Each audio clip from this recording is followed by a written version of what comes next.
Hello everybody, this is Carol from Friendly Quail. Today I'm going to start kind of a series on pockets, and I'm going to call it the 12 Days of Pockets because I have 12 different variations that I'll be showing you. So today I'm going to start with a very basic pocket, and I'm using book pages for these for the most part. This is just a real basic pocket, this one here. It's taking book pages or some that are glued together, turning it up and gluing it along the sides, and then you decorate it. Now this is upside down. If you just have, the back of this page flips up and you've got that upside down. But if you're going to be decorating it, it might not matter. Here's another one where the page was just turned up and then glued along the edges, and this again is upside down. A variation on that, here's another one. This one glued upside down, but this one's folded down so it can go over the top of a page, and then you can paper clip it in if you want to, and it becomes a tuck on the other side. Again, this is upside down. This is another variation where it's just ripped instead of cut straight. And again, this is upside down because it's just folded up. So that's a real basic one. Now, if you don't want this bottom part to be upside down, you can, when you glue your pages together or glue pages together, you can glue them together so that the one on the back is upside down compared to this one, and then you can fold it up like this. Now I haven't cut this down. This is glued together with yoo-hoo, whatever, however you say it, glue. Usually when I do this type of thing, I stitch around it so that it holds it all together. I'm not convinced that glue sticks will stay together in the long run. So I'll just do one where I do this upside down. This is from an herb book, and I thought I would have just the writing, and this would be glossary and index. So all you have to do is glue that together so that it's upside down. And then I'm not going to cut it down right away, because if it dries first, then you get a much better cut. So this is going to go on like this. And then I usually like to flatten it out. Okay. So now this one, I wouldn't glue together, or I wouldn't cut it down until after this has had a chance to dry. And then this will get cut off somewhere in here and it'll be turned up. Some examples of that. Here's one from a bird book where the back was put on upside down and then folded up. So now I've got a bird, and it's glued along these edges, so you've got a pocket in here. This one here is a sample of gluing it together, but I didn't have enough to do the whole thing. And this is pretty sturdy paper. This was from a book of photographs. So what I did is I took the pictures, and this was like another picture, the part was right here, and I cut them down, and then I glued it. This part's overlapped on both sides. And this is one, and this is one layer. So I turned it up like this, and now I've got a book page pocket that is pretty sturdy. I will glue here and here to put that up. It's going to go, I'm going to be doing a Western journal. I did the same thing with this. This was really kind of not real sturdy paper. It was from an old cookbook. So I put one upside down on the back, and then I can fold it up. This one I've already cut down to the size of my pocket. And you can decorate this or not, you know, depending on what you're making. Sometimes I like to just leave it like that. This is another one where I glued some pages together.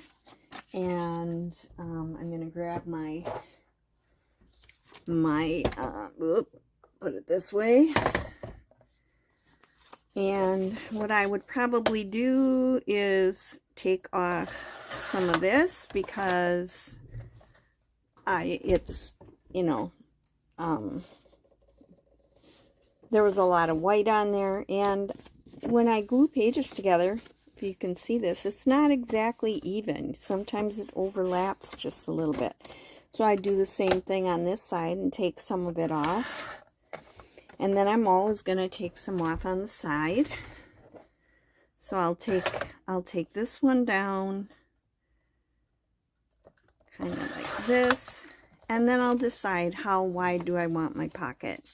And I'm thinking about 4 inches, maybe 4 1/4, something like that. So here, this is 4 1/4. And now I've got a pocket that I can glue up the sides, and I can, you know, decorate it however I want. This is another one where I glued 2 pages together. This was from an herb book. Now, I thought this picture was beautiful, and if I did this kind of fold up, I'd have a really pretty picture. There's a lot of white on here, so I'm going to cut that off. Again, I have glued these pages together. I'm going to decide, you know, how high up am I going to go. And then I can take this and crease it. I'm going to take this off on the edge. This was where it was glued together. Let's see, maybe I'll take this side off first. Okay. I'm going to want to take some off the top because part of the page is sticking out. Just have to take a little bit off. And then I'm going to decide how wide do I want it. And I think I'll make this one 4 1/4 as well. And now I have a beautiful pocket with pictures that were in an herb book, and I love that one. You can make this a little lower if you want, you know, so that's good. This is one that I put some pages together. Oh, I did that one already, sorry. This is one where I took an image from Oliver Twist, and I used part of the Boys of Dickens on the back, and I glued those 2 pages together. I'm going to take off part of this. That one I can turn this up. It'll say Boys of Dickens.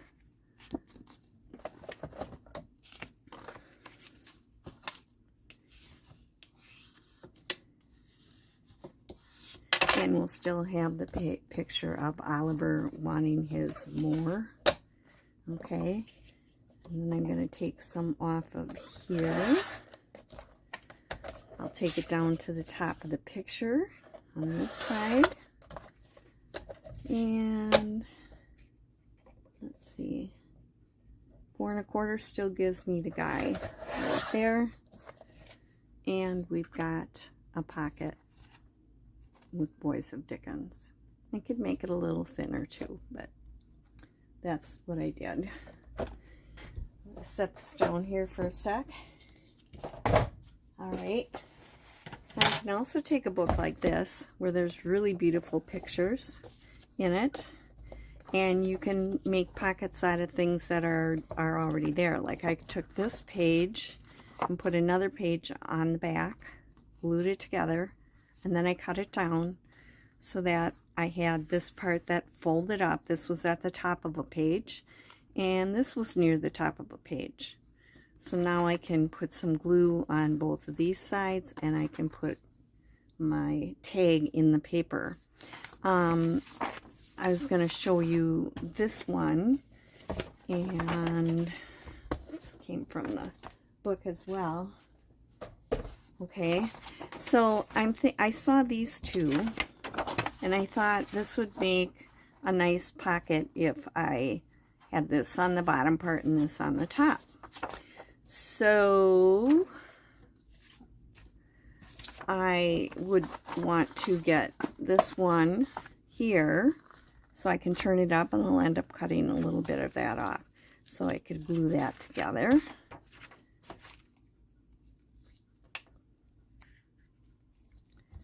Again, using the Yoo-hoo. I don't know if it's ooh-hoo or yoo-hoo, but I like saying yoo-hoo.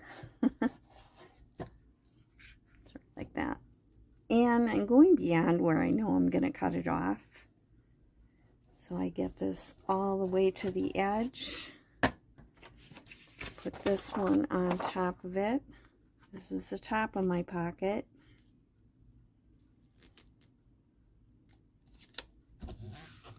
And I will cut part of this off, so this is up near the top of it.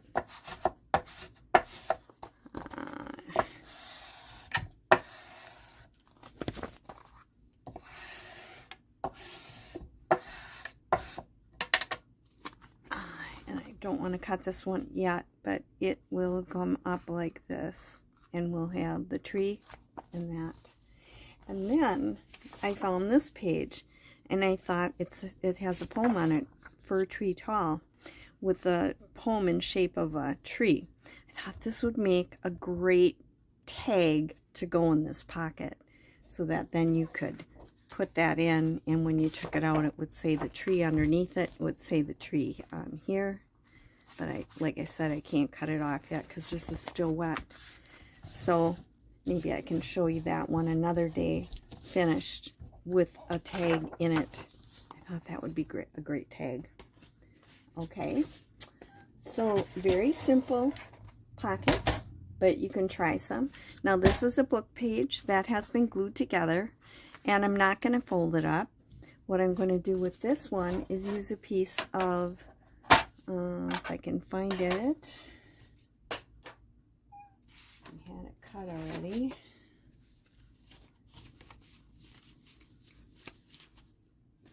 Okay, where did I put it? Well, I have to cut it out. Oh, here it is. Okay. What I did for this one is I cut it about an inch wider, and I'm going to fold it around to the back instead of gluing it on the edge. And I'm also going to fold part of the bottom up, so that when I do that, I like to score it. So I'm going to score this here for turning up, and it's 5 1/4 because I wanted 4 1/4. So I'm going to do about this goes to 1/4, so I go 3/4. Now on one side I do it 3/8, so 1 2 3, instead of as big, so it's just a little bit smaller. Now you could just cut it that much bigger, but that way when I fold this, it fits on here better if it's just 1/8 of an inch bigger. So when you do this one too, you are going to take out part of your bottom, kind of at an angle like that. I'll cut that one down here, and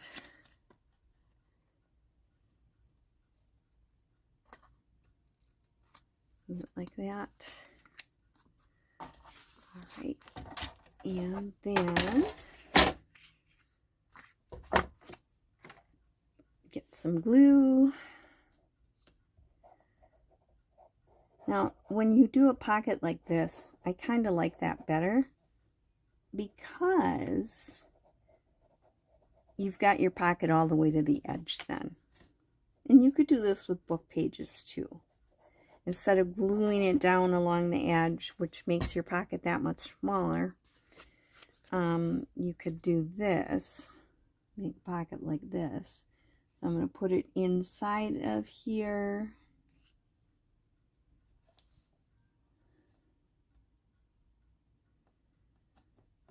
Fold in the sides. And then fold up the bottom. Again. And you've got a book page pocket, but you've used some of your scraps on the bottom, your cardstock. Makes it a little sturdier. You can always cut the little notch in there. Let's see.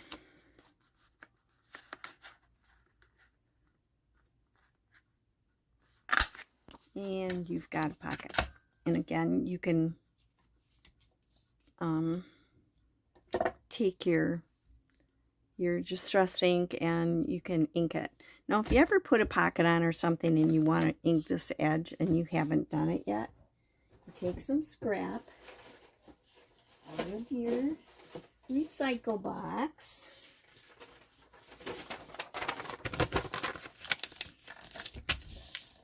And you just slide it in there.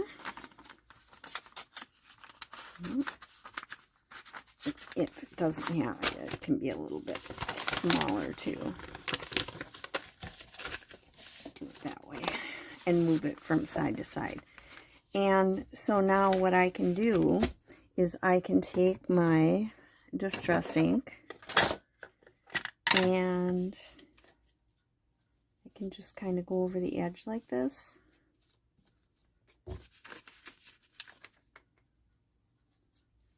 And you've got that ink now without getting any on the bottom of the pocket. And then you can go ahead and ink the rest of your pocket. So, pretty simple, basic pocket. I'm going to show you some different variations on the next day. We'll start with, this is day 1. We'll have 12 days of pockets. And you can try some of these and see if you can come up with some pockets of your own that you can use in your journals. These are all, this one's not cut yet, but these are all the pockets, different kinds, all made from book pages. So try that. Try some pockets. Try this. I love doing this with 2 pages from an herb book or a flower book or something like that, where you can really get some pretty pictures that would be beautiful in a nature journal. So this one with the birds, I would put that in a nature journal or one that I have birds in. So go ahead and try a few of those, and then I'll be back the next time with day 2 of 12 days of pockets. So thank you for being with me today. If you're not subscribed, I hope you do subscribe, and I will see you in the next video. This is Carol from Friendly Quill saying bye.